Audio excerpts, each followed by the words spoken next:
Have you ever stood on the edge of a decision, fully aware of what needed to be done, yet found yourself frozen, waiting for perfect timing that never came? You told yourself you were being careful, waiting for clarity, waiting for the right moment. But while you waited, the moment dissolved. The opportunity faded. The person drifted away. The project that once burned in your chest cooled into dust. And then, to soothe the ache, you whispered that quiet comfort. If it didn't happen, it wasn't meant to be. We all do this. We trade courage for explanation. We choose delay and call it patience. But deep down, you know the truth. Delay has a cost. Hesitation is a slow poison. It doesn't only steal opportunities, it trains your spirit to retreat. There is a Japanese proverb that says, "If you do not master the fire within you, the world will extinguish your flame." That is not poetry. That is a warning. The distance between success and regret is rarely talent, luck, or opportunity. It's timing. It's the difference between those who move and those who wait, between those who decide and those who hesitate. Today, I'll show you how to convert hesitation into precision, confusion into clarity, and fear into clean movement. And you'll understand why mastering intensity, knowing when to act and when to hold, is the most underestimated skill of this century. Stay until the end. You will not just learn how to act, you will learn how to ignite. In the 17th century, a swordsman named Miyamoto Musashi walked through the fire of countless duels and never lost. He fought over 60 times and defeated every opponent. But it wasn't his sword that made him legendary. It was his mind. Musashi wrote the Book of Five Rings, a work that has become sacred to warriors, entrepreneurs, and thinkers across the world. One of its most profound teachings lies in the chapter known as the Book of Fire. But here's the secret. It isn't about fighting others, it's about confronting yourself. Fire to Musashi was not destruction. It was clarity under pressure, decision in motion, and timing as a weapon sharper than steel. This philosophy can be applied to every battle of modern life. The difficult conversation you've avoided, the message left unanswered, the opportunity waiting for your courage, the habit you excuse with the promise of later. Musashi's fire is not about aggression. It is about awareness, precision, and motion. He discovered that 80% of battles are won before they begin, not through violence but through preparation, rhythm, and ground control. These principles apply to every choice you face. Because your battlefield is not out there. It is in here, between impulse and hesitation, emotion and action. Motion, fire begins with the impact principle. Decision before emotion. Fire does not debate with oxygen. It simply consumes it. When a confrontation is necessary, hesitation becomes cruelty. The perfect moment does not exist. The sufficient moment does. Those who wait for perfection lose to those who act with enough. Ask yourself, which is worse? Acting today with 80% certainty, or waiting a lifetime for 100% that will never arrive? Take a sheet of paper. Write down the problem you've been avoiding. Choose 3 possible actions. Eliminate the safest one. Eliminate the most comfortable one. The remaining choice, the one that challenges you but feels right, that is your move. Do it today, not tomorrow. Musashi wrote, "The warrior does not wait to be ready. He becomes ready by acting. Every decision you delay gathers rust. Every step you take sharpens the blade." Next is mastery of terrain. Musashi understood that most duels were decided before the first strike, on the ground itself. In swordsmanship, the terrain is physical. In life, the terrain is psychological and situational. It's the context, the environment, the stage upon which your decision unfolds. Whoever controls the context controls half the outcome. If you need to ask for a raise, don't send a long email late on a Friday. Choose your ground. Schedule a clear conversation midweek, bring proof, and ask a single forward question. Given these results, what would be my next step for growth? The difference is not in what you say, but where and when you say it. The same principle applies to relationships, negotiations, and family. Don't argue when emotions are raw and fatigue clouds reason. Choose neutral ground, early in the day, in an open space. Remember, the one who defines the terrain defines the tone, and tone determines fate. The third discipline is rhythm and timing.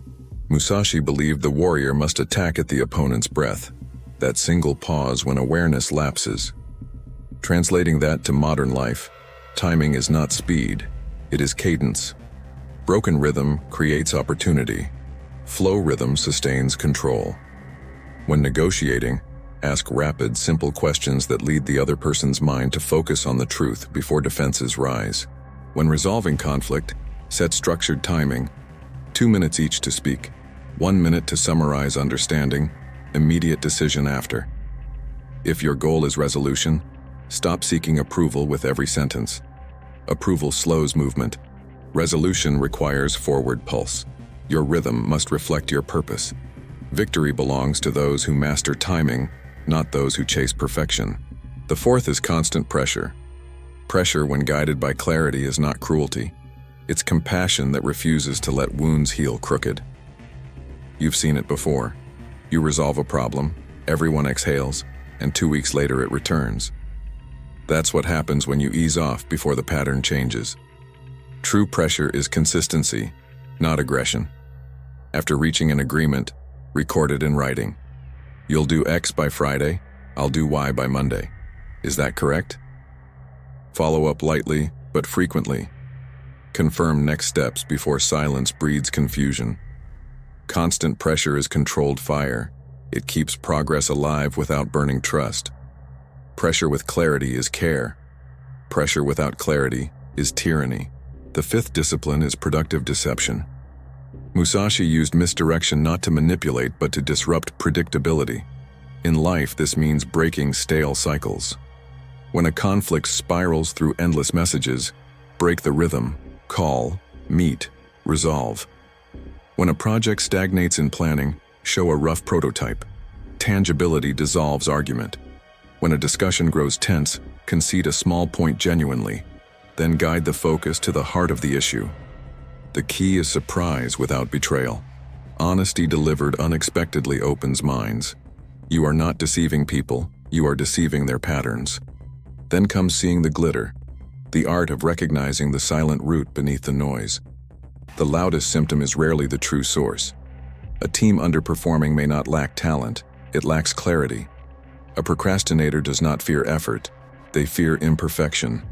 A failing relationship does not lack love, it lacks structure. Write the top 3 reasons for your current obstacle. Cut 2.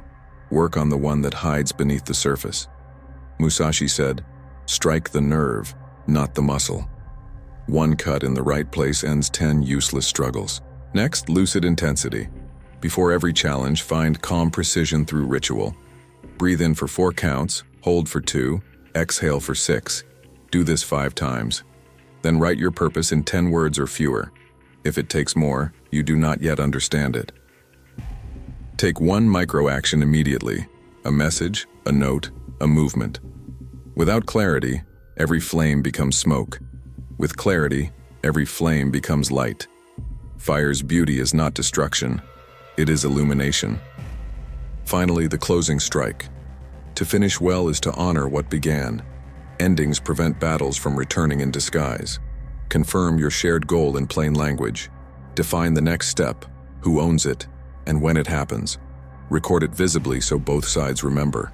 The conversation is not done until action has shape. Incomplete endings drain your power. Closure is the discipline of respect. Respect for your time, your energy, and your future. Modern science validates what Musashi intuited centuries ago. Quick, structured decisions are not impulsive. They are a trained recognition of essential patterns. Consistent follow-up reduces stress and amplifies focus. Context control shifts negotiation outcomes dramatically. Ethical surprise rewires the brain from defense to exploration. Neuroscience is only catching up to what Musashi already lived. The mind, trained in rhythm, clarity, and context, is unstoppable. But here's the part few notice. Fire does not only burn, fire illuminates. The goal of these teachings is not to defeat others. It is to see more clearly.